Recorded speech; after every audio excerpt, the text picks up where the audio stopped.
मेरा पानी उतरा देखकर मेरे किनारे घर मत बसा लेना। मैं समंदर हूं, लौटकर वापस जरूर आऊंगा।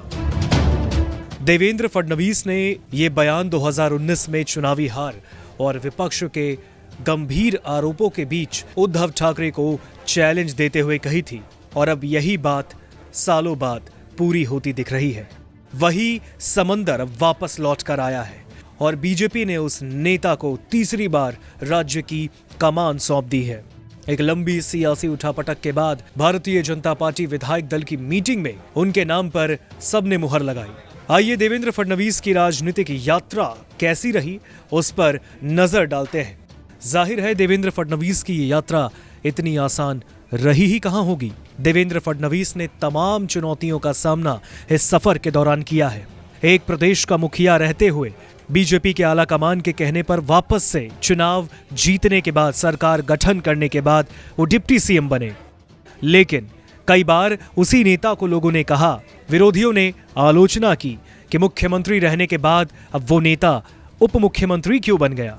लेकिन उस नेता ने धैर्य का परिचय दिया और अब पार्टी ने उन पर वापस से भरोसा जताया और अब फिर से वो महाराष्ट्र के मुख्यमंत्री बनने जा रहे हैं। चलिए आपको उनके राजनीतिक सफर के बारे में बताते हैं। मौजूदा वक्त में देवेंद्र फडणवीस न सिर्फ महाराष्ट्र के सबसे मजबूत बीजेपी चेहरा है बल्कि राज्य की राजनीति में एक अहम धुरी के रूप में अपनी पहचान भी बना चुके हैं। वो पहली बार साल 2014 में महाराष्ट्र के मुख्यमंत्री बने और 1972 में वसंतराव नाइक के बाद अपना कार्यकाल पूरा करने वाले पहले मुख्यमंत्री बन गए।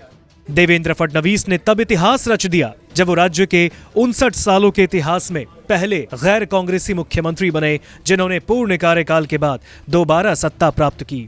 देवेंद्र फडणवीस को तभी एक मजबूत नेता मान लिया गया जब नितिन गडकरी और एकनाथ खड़से जैसे नेताओं को नजरअंदाज करने के बाद भी उन्हें ही नेतृत्व के लिए चुना गया।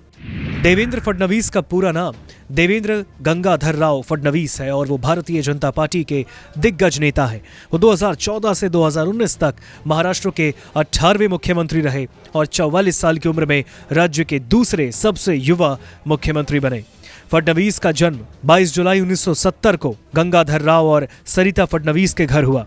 उन्होंने कानून में ग्रेजुएशन किया और 1998 में जर्मनी के डाहलम स्कूल ऑफ एजुकेशन से बिजनेस मैनेजमेंट और प्रोजेक्ट मैनेजमेंट में डिप्लोमा पूरा किया। 2006 में अमृता फडणवीस से शादी हुई और दोनों की एक बेटी भी है। 2019 में देवेंद्र फडणवीस महाराष्ट्र विधानसभा में विपक्ष के नेता चुने गए। फडणवीस की राजनीतिक यात्रा राष्ट्रीय स्वयंसेवक संघ से शुरू हुई और 1990 के दशक में अखिल भारतीय विद्यार्थी परिषद में वो शामिल हुए।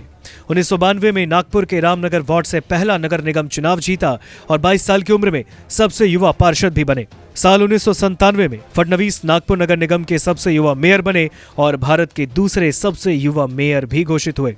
उन्होंने 1999 से 2004 तक लगातार 3 बार महाराष्ट्र विधानसभा के सदस्य के रूप में काम किया। 2001 में फडणवीस को भारतीय जनता युवा मोर्चा का राष्ट्रीय उपाध्यक्ष नियुक्त किया गया। 2010 में बीजेपी की महाराष्ट्र इकाई के महासचिव बने और 2013 में राज्य इकाई के अध्यक्ष चुने गए।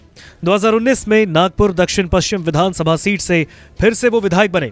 एनसीपी नेता अजीत पवार के साथ गठबंधन नाकामयाब होने के बाद मुख्यमंत्री पद से उन्हें इस्तीफा देना पड़ा। जब 80 घंटे में अजीत से गठबंधन टूट गया, इसके बाद एकनाथ शिंदे के साथ बीजेपी ने सरकार बनाई जिसमें अजीत पवार बाद में जुड़े और इस गठबंधन सरकार में वह डिप्टी सीएम के पद पर काम कर रहे थे। वहीं अब भारतीय जनता पार्टी ने इस नेता पर एक बार फिर से भरोसा जताया है और देवेंद्र फडणवीस महाराष्ट्र के मुख्यमंत्री बनने जा रहे हैं। नमस्कार, मैं हूं मानक गुप्ता।